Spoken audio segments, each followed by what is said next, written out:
Legal disclaimer. Bespoke Group investment advisory services are offered only through Bespoke Advisory, an SEC-registered investment advisor. Everything we share here is just for information and education. It's not investment, legal, or tax advice. Bespoke does not offer or solicit investment services to the general public. And as always, investing comes with risk, including the possible loss of principal. So today we're going to talk about the family office model. We're going to start. I want to hear from you kind of what the traditional family office model or business looks like, move into some of the shortcomings of that, and then talk about what we're doing and what we're doing differently. So, Sune, I want to talk to you today about your experience out in the world with the family office model, as I said, and what inspired you to build something entirely different. I wrote, not only have you traveled and lived all over the world, but for 20 years you've been advising entrepreneurial families across the globe. And your aim has always been to be a protector of visionary builders and the value that they create. You're a firm believer in the power of entrepreneurship to shape economies and societies, which is very cool. And I want to talk to you more about that maybe at the end. But I want to begin today's conversation with what you observed in the family office space that made you feel that the model just simply, as it stood, wasn't enough. And why you think its failing families are not built to serve the innovators and visionaries of the next generation. Yeah, interesting questions. And I think with hindsight, it's always easy to kind of piece together that logic transition towards, where we sit and look at the world today. But I think there's some fundamental issues with what we've seen maybe since, let's call it, early 2000s onwards. So you had tremendous wealth being built, often by maybe sort of first generation, particularly in the US in the technology space. And then in let's call it the last 5-6 years, you really see the rapid movement in the transition from wealth from the older generation to generally younger people and or the wife, in most cases, just because of how demographics tend to work out. And so I think when you have change, you always have kind of a challenge to the status quo. And I also think that the status quo got very comfortable in a model that was really focused around optimizing from their perspective. So the idea of being able to package and sell a product in a most profitable way is essentially nothing wrong with that. But I think it does come at odds with the end client, specifically when you're dealing with generational wealth, because there will be a need for some products. And if they're executed well, there's certainly, I spend most of my days looking at products on behalf of clients. And so nothing wrong with that. But I think where a lot of the confusion that I perceived in this space when I started my journey was that there's a very big difference between being an advisor to the family and being an advisor on the product of the firm that you're selling products for. And very few firms like to make that differentiation on their business cards. And so in most large firms who are selling some form of financial product, whether it's private banking or various asset management strategies, or even in the legal profession to some degree, they would like to call themselves advisors, where you're advisor, but are you really advising them trying to deal with their unique questions, challenges, opportunities, or are you advising them on a suite of products that you have available within your firm or within the range of your profession? And so that was kind of my first friction point a little bit in the journey as I started moving in and working with private families.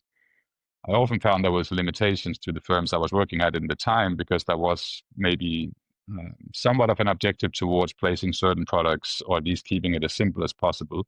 And then when you sat down with the family and you actually listened to them, which again, my profession is not fantastic at historically, but when you actually listened, then you started figuring out that, hold on, this is not exactly the building blocks I'm bringing with me into this meeting and not exactly the building blocks that are actually going to solve these issues. Now, if I'm a fantastic communicator, I might be able to convince them that these building blocks are, the building blocks they need. But obviously over time, there's really no hiding place when you have generational wealth and you're out at the sharp end of things. And eventually you will be seen as a salesperson because you've been bringing products that were not exactly solving their issues that they want solved. And so I found that people are rotating, searching for answers, and I didn't feel my industry was providing it.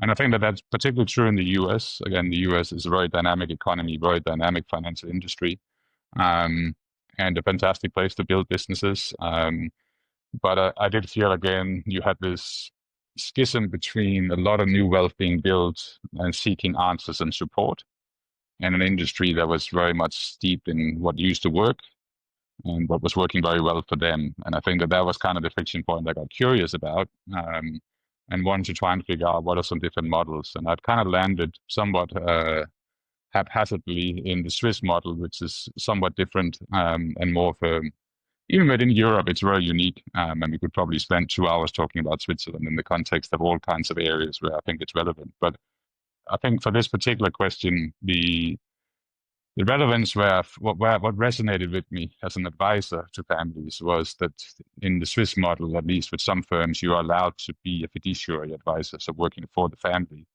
and you are independent of the private banks, of the different service providers, of the different product providers, and therefore you're in a position where you can start with the client listening and understanding, and then starting to build a blueprint, and then you go out and try and find the solutions versus the opposite.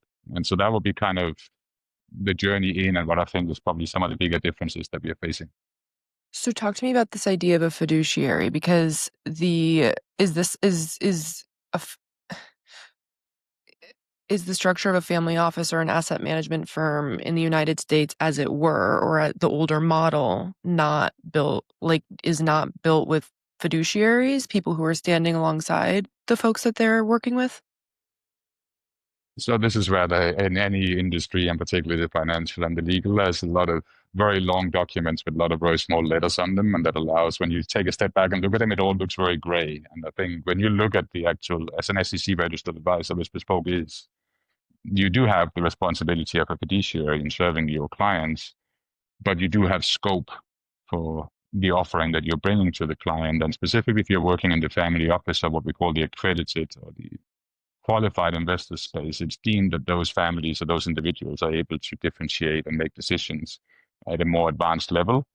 And so I do think that there has been a sort of a mission creep from the fiduciary, that is maybe where the agreement starts, to what is the end product and how people are interacting. And I think it's particularly true.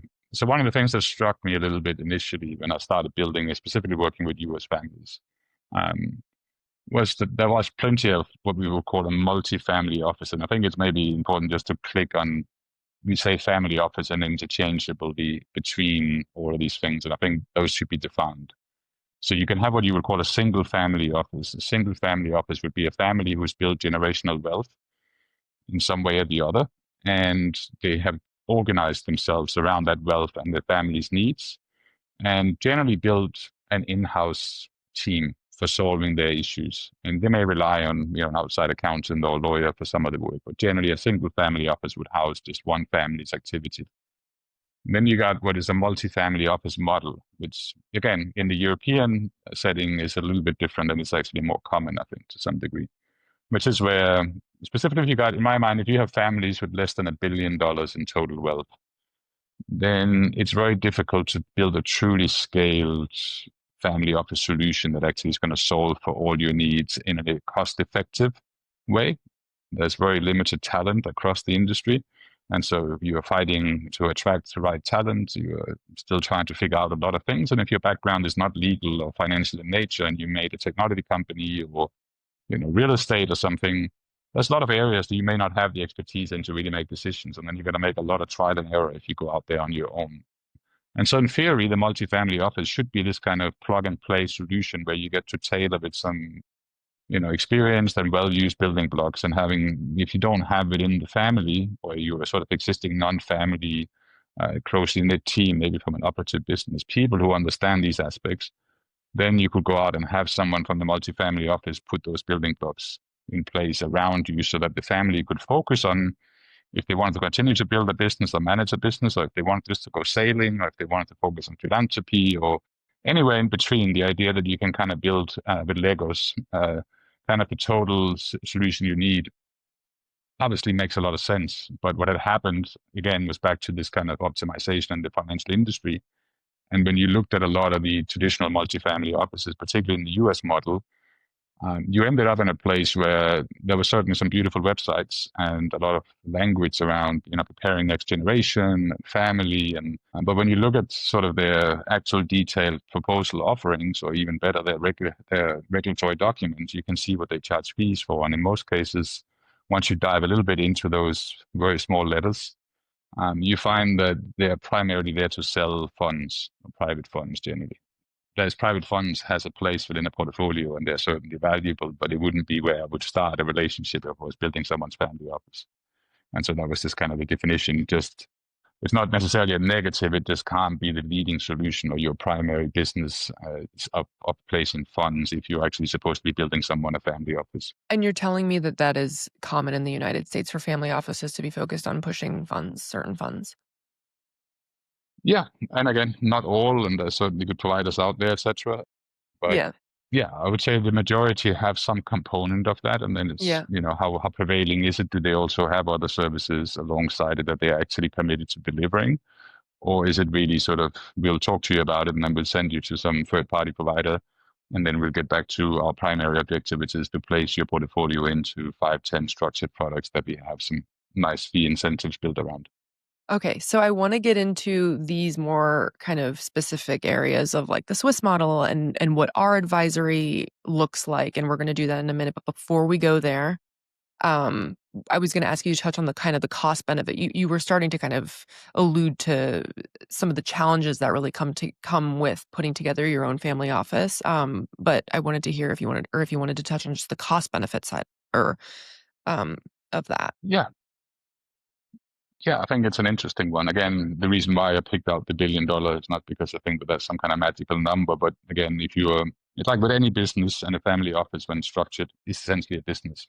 And, there's an overhead cost to operating any business. And obviously you want to make that as balanced as possible while still getting the value and the outcomes you're looking for. And when you start looking at smaller levels of AUM, specifically if the ambition of the family is to have a well-rounded full investment team in-house, maybe to have legal, to be active philanthropically, maybe they have global footprints. So now you're dealing with multiple jurisdictions, you're dealing with operations, maybe travel, and all of these aspects. And pretty quickly it becomes very complex.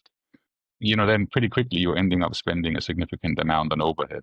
And specifically if you want to acquire the top talent, and so then you have this cost benefit analysis that you have to think about. And I think again, for some it can be valuable and money can be well spent. I just think there's parts of a family office that is probably not great for you to have to build from scratch, specifically if you don't have the inclination to spend your time doing that work as a family, or if you don't have much experience in it. I mean, one of the interesting things about generational wealth in my mind is it should free you up, not constrain you.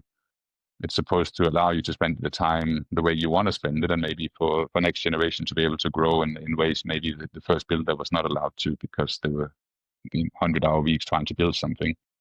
And Yeah. sometimes I find families are so tied into trying to build and operate a family office that they kind of maybe lose a little bit of that, lose the joy Mm. of it, lose the opportunity to Mm. truly be free and make decisions with their time.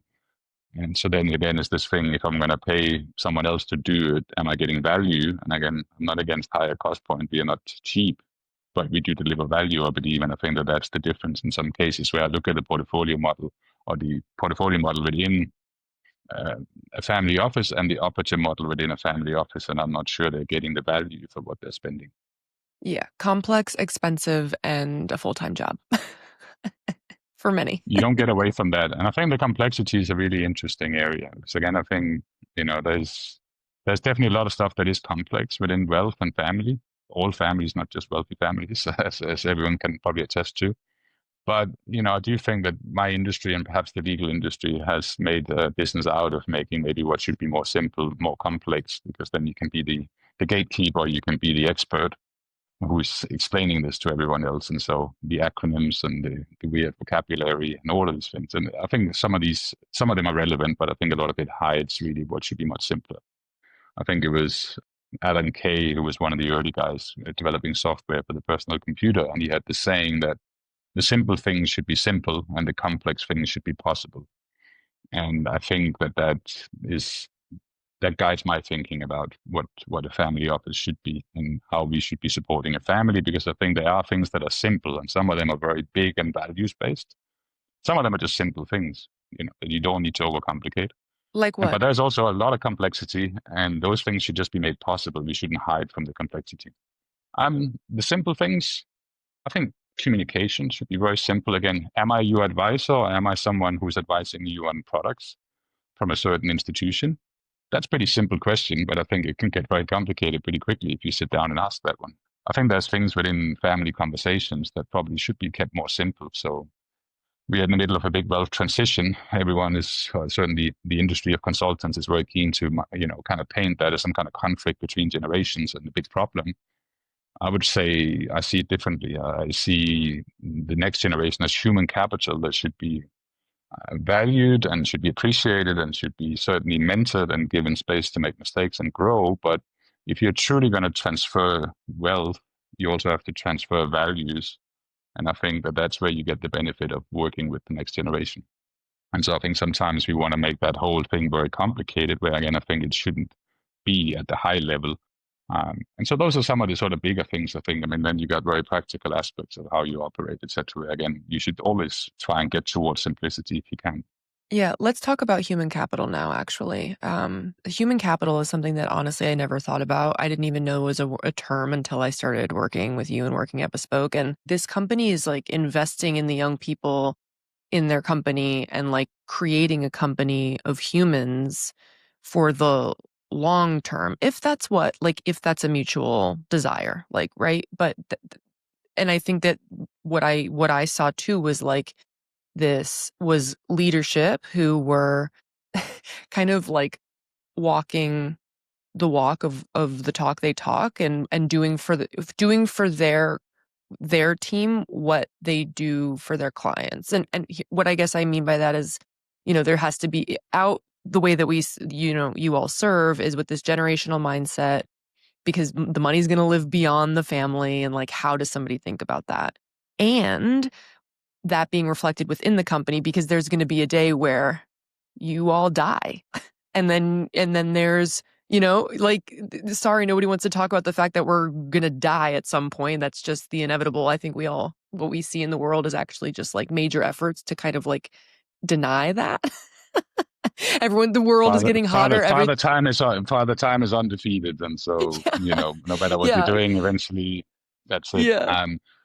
I think it's a really important point on many levels. I think let's start with sort of the top level of it. So for me to sit down with a family, and let's say I'm speaking to someone who's about my age, so in their 50s, who might be the first builder. And if I'm going to sit and say to him, we're here to help you manage generational wealth. We're here to help you envision what your legacy might be and how we can then go forward and execute on it. If I'm not thinking beyond me, then am I again a true fiduciary, because I'm not going to be around to execute on that, maybe hopefully in a long time from now, but eventually I'm not going to be. So if I don't have a team around me that is growing and is going to be part of that solution, maybe working with their daughter or their son, or both in the future, then it will be kind of a hollow promise that is probably one of the most important promises that you can make in my role, which is I'm going to be there. To your point, we're all going to pass. And I think often when you're a founder who is larger than life, who's done something extraordinary, and you're super busy, you can get to a place where you think, this is just going to keep going on. And I think that's often where we have some of these kind of difficulties in families talking about wealth or having any kind of plan beyond the initial builder. Just because, those types of personalities are not generally people who sit down and reflect too much on their own mortality, because that's not what gets you to those types of outcomes. But again, at some stage it's going to happen. And the problem is that if it happens without a plan, without a structure, without the human capital, whether it's within the family and the external support team, but ideally some part of the family, then that's where you have all these horror stories about, everything was made in one generation and lost within the next. It's often because there was no thinking through beyond the initial phase and the initial builder. And I think, again, when you ask me the question about what is a family office, in many ways, the family office is about operating here and now. But if the family office houses generational level wealth, a large part of its role is the transfer to the next generation in whatever format that is, and it can also go beyond, the, it not necessarily most clients that we serve currently are not interested in most of the wealth going directly to their children. They often have a commitment to their community or to the larger world that they want to see some of this wealth used towards. And so the generational shift is not just one of, can I move my money to my children? It's also, can I move my money so that it continues, ideally perpetually, to support some of those outcomes or values that I have. And so I think that that's an interesting angle to look at the family office as a vehicle for that, not just for the here and now. Yeah. And now I'm thinking about how we're talking about the family office, we're talking about the multifamily office. When we try to describe what Bespoke is, we kind of, we're very much, I think, figuring that out. Multifamily office is a way that is something that makes sense, but I would argue that we're even more than that. I mean, what's the elevator pitch? And it's like a multifamily office operating on a single family office model with both an asset management and an advisory arm. So, bit of a mouthful. But can you tell, I think what it's does pretty that good. mean for us? Well, there's a couple of things I want to step into on that one. One is the use of office in this sentence and family together. For me, those are like, specifically with younger clients, maybe, and maybe I think very few people want their family to be in office or have their family all sitting in some office together, but it's the term where we all kind of know what it means. Yeah. And so everyone uses it. You can all point and say, oh, that's a family office, or I work in a family office, or we have a family office, and the world around us Yeah. knows. So when I Yeah. sit in one of the airports and someone asks me what I do, Yeah. you're kind of like, well, I could say something super interesting. I could say something as bland as I operate in a multi-family office, and then we go, okay. And then we can get on with whatever small talk. Right. But Yeah. so clearing that, I think what is bespoke? One of the things I would say, so again, back to this kind of question of, is the industry meeting the needs of the potential clients, and kind Yeah. of that question mark that was kind of my initial search. One of the things I started seeing was when I started in the role, what we would call the edge cases increasingly become more of the norm. The The edge what basically being cases?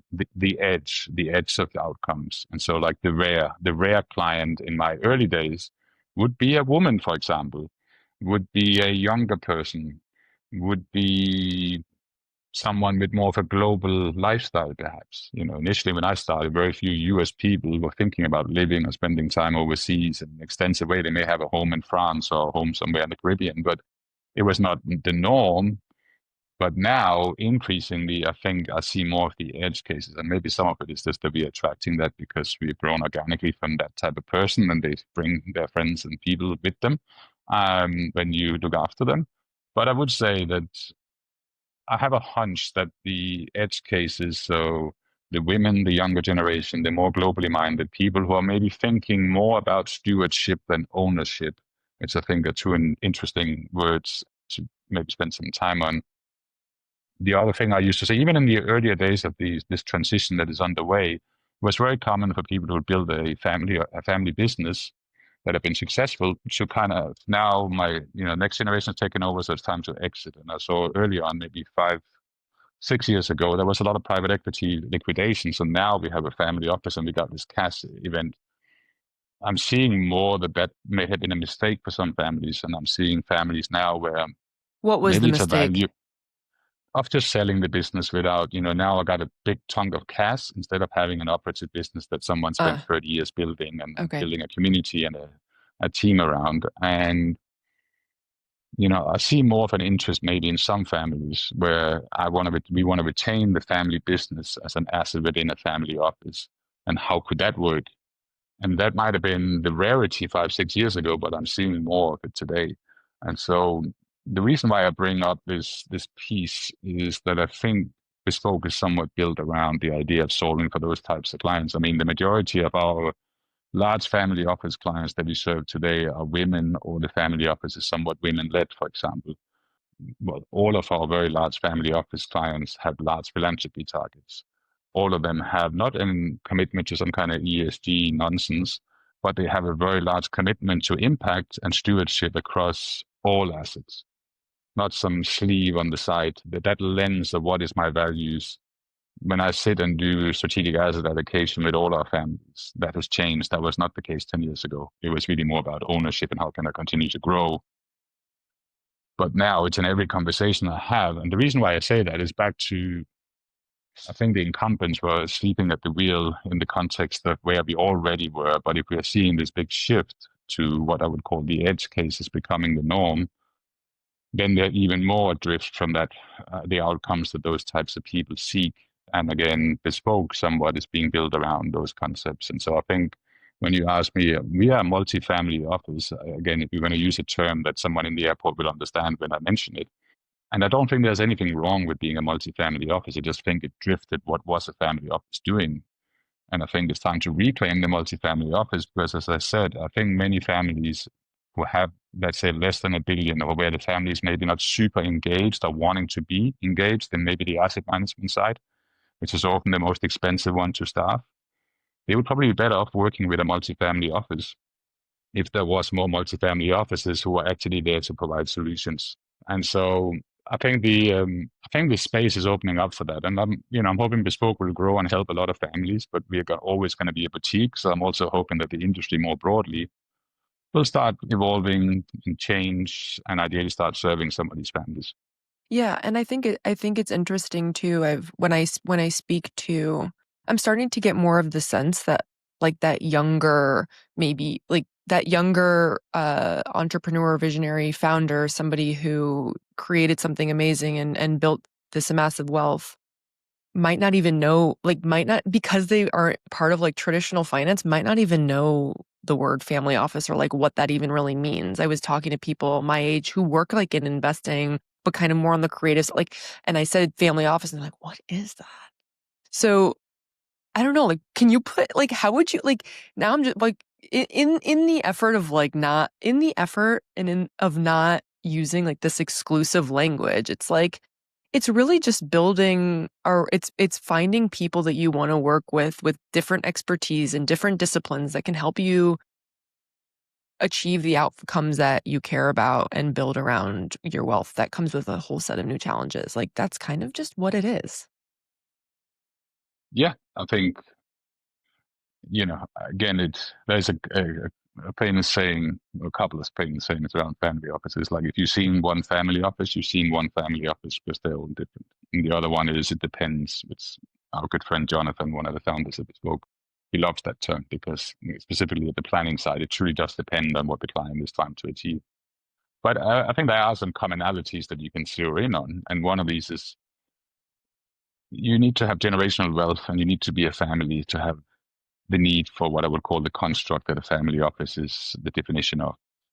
And then when you start pulling back the layers on that, then you see, okay, well, there's some kind of structure. So what does that mean? It means a legal entity, what we call how to own, which is thinking about where do we start this whole thing off and what are the opportunities to deliver some of the outcomes that a family naturally will seek when they have that level of wealth. And so things like asset protection, privacy, specifically privacy in these days where everything is digital, things like governance around family, things like tax planning, obviously. And what does You know, governance mean for the layperson? yeah, governance is one of those fancy terms that my industry likes to throw around. I think governance is really about establishing the values of the family and then building the habits and the systems that give you those outcomes. And overall, you might title that as family governance. And essentially, what it means is what are some of these key things? What is our thought? Like let's say you have generational wealth. Maybe one of the first questions I like to, when I meet a family, talk about is what's the enough number for you as the here and now? Let's say you have $500 million. How much of that right now can we set aside to solve your lifetime? And ideally, if you have younger What if I children, don't know that that? journey. Well, that's the start of the journey, is to try and figure that out, Figure because that what out. that leads to is what about the rest then? So then it's back to this ownership stewardship thing. You want to have ownership of a lot of these things, and you're going to need the structures that matches ownership and active living, building businesses, enjoying, your financial freedom, etc. But then there's the other bit, and that's some ways almost more interesting. So then it's for some family, that's a lot of philanthropy. For others, it's next generation and empowering them to do things, maybe building businesses. And so then you almost end up with these three different segments of the wealth. And each of those will have to have some kind of structure attached to them. If it's philanthropy, philanthropy structures. If it's middle ground, as we call it, or the hybrid, then you're doing something that can convert to philanthropy, but gives you flexibility to the here and now. And then there's kind of the here and now. And so when you ask me, what is the family office is some way of building structure around how to address these three pockets. And then after that, then you get into what we call where to own, because if you have bankable assets, you're going to have a custodian at the end of those structures. So that's kind of where we get into the private banking or some of these different solutions. And now we got some assets sitting. That could be a family business. It could be Bitcoin. It could be traditional securities. It could be real estate. In most cases, some mix of all of those things. And so that's where my official job generally starts, which is strategic asset allocation, the asset management side. How do we think about this in the context of the world we are facing and the outcomes the family seeks? And so that's kind of what we would call the what to own, which is those activities that I would define as asset management and advisory at a high level. And the initial phase of a client relationship is essentially that journey, which is complicated. Should be some of these are big questions, like specifically the governance, the philanthropy, our values as a family. I can't tell you that. The family will have to have those conversations, at least get to an approximation of it. A lot of the stuff can be changed. If it's done right, it's flexible, but it's also permanent. It has the strength to it, but it also have enough flexibility for the family to change, for the world to change. And again, that's back to that thing about listening and building solutions. If you don't listen and build solutions, then you're not going to get the nuances that are important to deliver some of these outcomes. Yeah, it's important to meet people where they are. I've noticed that you've been saying families a lot, and I want to clear that up because it might not be a family, it might be an individual. Yeah. Right? Yeah. We have clients where that starts. And again, we have clients where I would have them, they have some family and they have generational full level wealth. And then we have Okay. other clients where they're early in their journey and they might be a single individual who's built one, Yeah. maybe two successful businesses. Yeah. Maybe they're still figuring out family. Maybe they're still figuring out exactly what the path is. Yeah. And probably most of their wealth is going to be reinvested in whatever they're building. But it doesn't mean they don't need some kind of organizing principle and a few building No, pieces.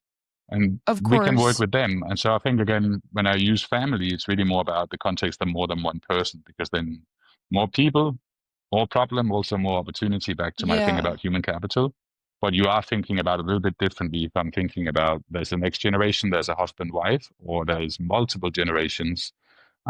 Again, back to the toolbox, which pieces do I need? I need different types of building blocks for those different kind of outcomes. I think that it's becoming more and more common to not like get married and have children. Like I think that as you were talking, you mentioned earlier, like the people on the edge, which could be women, people who are more global. I mean, there's all different types of those types of people. I think that part of that also is singles. And like, I mean, even if I'm just talking for myself, like honestly, the idea of marriage doesn't look super attractive to me. The idea of having children doesn't look super attractive to me. Like and we've talked about this before, like maybe that would change. I don't know. But like if for, more women are career women, like a lot of people are like, people are finding their purpose right now in careers versus what I think maybe a few decades ago was families. And so I'm just thinking about like in the effort of expanding this conversation to include people who might be sitting on the side of the table who are like, I actually don't relate to the idea of a family. Maybe I'm more community oriented. I think for me, like a word that is more powerful now and I think resonates a lot in like this generation and the younger generation is like this idea of community, like moving outside of just like the exclusive family unit. So I just want to kind of create space for that as well, because as you said, like that just because you're not part of a family unit and have maybe children to pass something down to, like I think there is a single still very much have that feeling of like stewardship. It just might look a little bit different. 100%. And I think, again, we're already seeing that. I mean, obviously, what was 30 years ago is not even last 10 years ago. So you have whatever you want to call it. You have families that are often people have been through maybe one marriage and some children, and then they married again, and maybe there's other children. And so I would say that a lot more of the work we do in that context has already changed. That's maybe more the older generation. And so within that, there's, new complexity, new opportunity. Sometimes they're bringing in all kinds of interesting people, and now you got those to think about in the context of the wealth. But yeah, what you described, I think you will see more. And again, whether it's a family of 10 or two or three or just one person, it's the same thing in the sense of back to my three buckets. Because if you're one person and you have $100 million and you're saying, cool, I'm going to have 30 of this is going to be my spending, my life, my whatever I'm doing. And then then I got 70. What are we doing with that? And so again, it's the same conversation. What is your stewardship? What is your values? What are your community? And how do we make sure that wealth is working in those directions as opposed to, obviously other outcomes, which is you lose it or the tax man takes it, or you end up in a place where you pass away with no real plan. And then we've got, people arguing and fighting over it. And all of these kind of the horror stories of generational wealth, which unfortunately there's too many of. There's just a couple points that we didn't get to hit yet. I actually want to follow your lead on maybe what order you think makes most sense between just kind of exploring what our advisory arm looks like, because it's more about, stewardship and alignment and more, it's more than just managing assets. So I want to give you kind of an opportunity to talk about those benefits. So let's start with Bespoke advisory and kind of the asset management side. So I joined Bespoke to build, basically, be part of building. So initially it was just me doing all of it, and now we got more of a team, and that's still growing, as you say. We're investing in people. But I would say a couple of things, again, back to this compare and contrast. I think, we come with a global mindset to this. We come with probably an unconstrained mindset to the assets, and that includes the assets that we will have clients bring to us as their starting point. We have large clients with Bitcoin, for example, which again, now it's more common, but 5-6 years ago when we first started with some of this, it was pretty unusual. So edge case. And so I think we have this open-mindedness. There's really no constraints on kind of how we think about what wealth should be. It's just different, and they have different characteristics. And I think, again, if I'm comparing and speaking to a US audience, many US managers tend to focus on US markets and US dollar denominated assets as a primary way of allocating. And we don't. In fact, we probably see the counter to that. Many clients come to us because they want non-US dollar denominated portfolio allocations. And so we go where the opportunities, or at least how we perceive them to be present. And we think maybe multi-layered about that. And what I mean by that is, instead of just thinking, should I buy, tech stock in this geography, or should I buy industrials in this geography? We are thinking, which currency do I actually want to own my assets in? Because currency, when we talk about risk, maybe that's a good starting point. When we talk about risk, I think a lot of people associate that with market volatility. I think for the average person, that's probably true. But for a generationally wealthy family, market volatility is actually the opportunity, because when people are selling off, and if you have a high conviction, you want to be buying at those sell-off moment because you have a much longer time horizon. And Bespoke advisory, the asset management side, is built around the concept of understanding the world around us so that we can take advantage of the longer time horizons that our families have. And so that does mean looking globally, and that also means that one of the actual risks of permanent loss of wealth, not of volatility of price, is the debasement of currency. And so if you're sitting just in one currency, then that is a very real risk with any currency. But there's obviously currencies that are backed by more stable economics and frameworks, and back to the governance word, governance. And Switzerland is one of them. And so we like the Swiss franc, for example, specifically versus things like the US dollar or the British pound or the euro. And so we think about currency as the entry point that we're going to be owning with. We think about then the industries we're going to be within and the markets we're going to be within. And so back to the risk aspect, the way we see risk over longer time horizons is true for family businesses, but it's also true for how we invest in the markets. And we see two major top-down risks. One of them is geopolitics, which leads into the currency aspect. So understanding the larger geopolitical trends, particularly in times like we're in currently, where there is a big shift from sort of a unipolar world to a multipolarity situation, you can have drastic outcomes. I mean, this year has been the worst year for the US dollar versus some of these stronger currencies since 1970. And so, like, in real terms, you may be down 15% versus the Swiss franc, for example. And so getting that wrong can destroy wealth. Getting it right can enhance your wealth. The other long-term trend is technology-based. So creative destruction is well understood. And there's companies in every decade that ride the right side of that, and there are companies that get destroyed on the wrong side of it. And again, that can lead, if you're singly focused on one industry, you could be on the wrong end of that, or you could be really, really on the good side of that. And for us, it's a little bit about balancing it. So we generally try and see, can we understand some of the major trends in technology and innovation, and can we understand some of the major trends in geopolitics, and can we make sure that our clients are on the right side of it? And so building the research capacity and how we think about allocation is really through those two lenses. And then the second or the third lens is attacking it from the bottom up, in the sense of trying to understand these companies that we've now identified, or these positions, or these commodities, or whatever it might be, let's understand those and the dynamics around them, how they operate, and make sure that we have a pretty good understanding of the business. We have the saying that we wouldn't buy one share of something unless we would buy the whole company. Because we're not here to trade or speculate, we're here to invest. And if I didn't truly have high conviction this company was worth for my clients to own in total, I shouldn't just be letting myself off with, let's take a little bit of a flutter and take a small position in this. Now, we will obviously scale and build into positions, but it's the mindset around how we allocate. And so bespoke advisory is built around those things. So risk first, risk of permanent loss of capital, and then trying to harness the longer time horizons that we have. And then the idea that the opportunity set may not be right in front of you in your home country, wherever you are. It may be global. And so how can we identify and understand those? How can we build portfolios around these concepts over time? And I would say the other big difference is that we have this is one of my core beliefs that has been built into Bespoke Advisory's approach, and now has been taken on by the team that does much more of the day-to-day, which is liquidity being a very valuable aspect to have when you have generational wealth. There's been a traditional mindset in the last 2 or 3 decades that the opportunities were in the liquid asset classes, and everyone wanted to invest in private equity and private credit and venture capital. In the illiquid.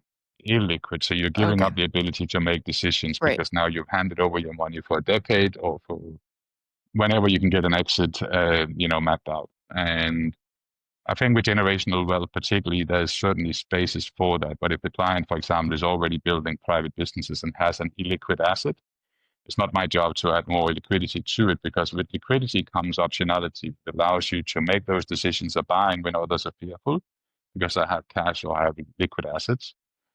It also means if I'm wrong, I can get out. Or if the world changes, I can change.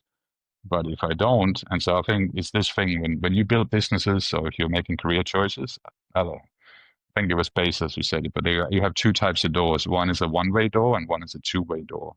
And for me, the choice of illiquidity is a one-way door, at least a limited. You're going to have to stand and wait on the other side of that door for quite a while, potentially. And so when you're making a one-way door decision, you should really do the work. If you do a two-way door, test it out, come back out, but with liquidity. And so most of what we build is basically focused, can we harness these ideas through liquid markets? And if we can't figure that out, then we may look at the liquid markets, but we don't start the other way around. And I would say the global perspective and the liquidity factor is probably what makes Bespoke Advisory the most different than most other managers. For today, let's wrap up. I want to wrap up with the story that you told me yesterday. And what I'll say is that your career started in sales, and clearly that experience shaped how you look at just service providers and sales today. I mean, I think that really colored your lens. So, no, yesterday you introduced me to this idea of a shift from sales to solutions, and how that changed the way that you approach the world, I think, work. It sounds like kind of a very pivotal moment. So I was hoping you could kind of share the moment that kind of captures that shift for you. Sure. And the mind may play tricks. I think it was probably more of a gradual thing, but it was certainly that particular situation I remember reflecting, and that became kind of a crystallization of maybe some concerns I had, which is some of the stuff that we discussed on the way into this conversation. But again, I started on the asset management side. I worked for firms that there was certainly a sales component to it. I think I was pretty good at sales, and had these questions around it. And I think and I also had questions around, if you want to truly serve generational wealthy families, can you really do that and build a business around it if you're just doing sales? And obviously I came to the conclusion that the answer was no. But one of the moments that kind of caught me early on, and it actually speaks a little bit again to the work I actually do today and kind of how we shape Bespoke Advisory in some way, is that initially I thought, I'm doing macro, I'm doing cool investing, serving my clients incredibly well with these things I'm giving them access to. And, you want to believe that is the most important thing. And I was working with a client who was one of my first sort of larger clients, where we were sort of dealing with more than, let's say, a very defined strategy or defined kind of set of solutions that we're bringing to them. So I was kind of becoming an advisor. This client was a very experienced investor, had his own fund businesses. And so I was trying to impress him. I was running around trying to figure out things that I could show to him that was unique and, the different and contrarian and all this good stuff. And he kind of played along. I think we delivered some value, but after 6 months or something of me having increasingly becoming closer to him and seeing kind of what he worked and being part of his inner circle, over dinner one night, he said to me, you don't have to focus so much on all this, bringing me these ideas. Everyone does that. Every day is like that for me. So what I really liked about you and when we first met was that you were one of the people where you actually told me no, and you actually spoke your mind around some things that I brought to the table or some things I wanted to do. And I kind of remembered it. It was a pretty nervous when you're starting with a new client and you're kind of thinking, this doesn't quite add up to me at least. But then you start doubting yourself. Do I really know? And this person, have much more experience. But I did hold my ground. That I remember I was kind of worried that that might end the relationship, but it didn't. And obviously, he was a smart guy who realized that he was somewhat in the echo chamber, and what he was happy paying fees for was not so much me running around trying to find some company for him to invest into. What he valued was me to be a sort of a thought partner or someone where he could go and get a different opinion on things because he found himself perhaps surrounded by people who were either selling him things or who were just saying, you are the smartest person, everything Yeah, you or say must be correct. telling him what he wants to hear What, versus telling him the truth. yeah. And I think that resonated with me. I started realizing that being the thought partner and the advisor and helping families of very smart people make informed decisions, often with very few data points in very complex times and often having to move pretty fast. That has real value. And that rings true from the investment side, from family relationship side, from the planning side. And a lot of what we do at Bespoke is much more the thought partner, much more the trusted advisor than it is, I'm going to manage this in this way over here and over here. Those are things that are part of it. But I think if you ask most of our clients, what they really value is a true thought partner who is sitting on the same side of the table as them, who's not afraid to push back and who's not afraid to ask difficult questions. And also sometimes say, I don't have the answers, but we can work on them together because this is pretty complex. And I think when you build that type of relationship with a client, it becomes something very different than, let's say, the sales role, where you might bring something of limited value. It may have value, but it may be limited, and it certainly does not solve the bigger problems or challenges the family faces or the individual faces.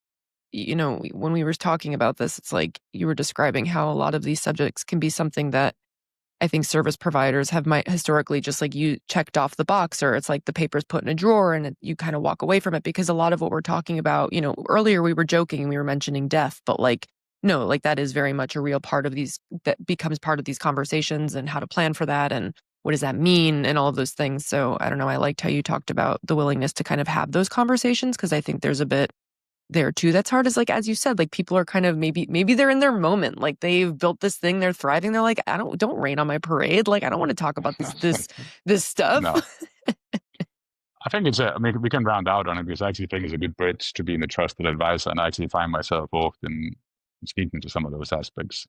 Because again, what is truly important to someone with generational wealth is probably not whether I can figure out a way to get them 5% on 1.5% of their wealth. It's probably much more about, if something should happen to me, will you be here? So my wife or husband or children, whoever it is going to be not left alone dealing with my death, which they obviously would assume would be a very big negative. And kind of the whole world around them suddenly taking them in directions that they may not have been super engaged with before. We worked on a case like that last year with a family where someone passed away unexpectedly, and suddenly a person was left to sort of manage the whole wealth side where they had been in more of an unlimited role, and that can be a very stark reality suddenly to find yourself in. And so I do think that, you know, even if you do the planning and the structuring, to your point, what is that really? It's a stack of papers often in a beautiful folder, and that you can then put in a safe deposit box somewhere. And then it's kind of some spreadsheets with the money. But that's not a family, that's not a value, that's not a transition of something, that's just bookkeeping and some documents that are supposed to tell you what to do, but doesn't unless you're super qualified to read them. And I think a lot of this to be done properly, you do have to have difficult conversations about, who do you trust? How do you think about your children? How do you think about your wealth and children? How do you think about your husband, wife, and wealth? What is really important to you to happen? And I think some of those things, those takes. Sometimes those conversations can be very difficult within family, and actually, I find a lot of the time people kind of like to at least practice it out on someone who is a trusted partner, but who is not family. And so I've certainly had my share of those conversations, and I think it's a really important piece to it. But yeah, again, back to kind of where we started, the idea of stacks of papers in a safe deposit box and some spreadsheets is not a family office. A family is to get rid of the office and then to say, okay, what is the family? And if the family is not going to do the operational aspects of it, then you got to put other people in so that these things are addressed. And again, like when you think about second generation, some of the times the conflict is that there's a perception that now you're going to join the family office and then you're going to, wear a shirt and tie and sit with me and some lawyer guy and talk all day. And very few people of your age would find that a super interesting activity to be giving their life to.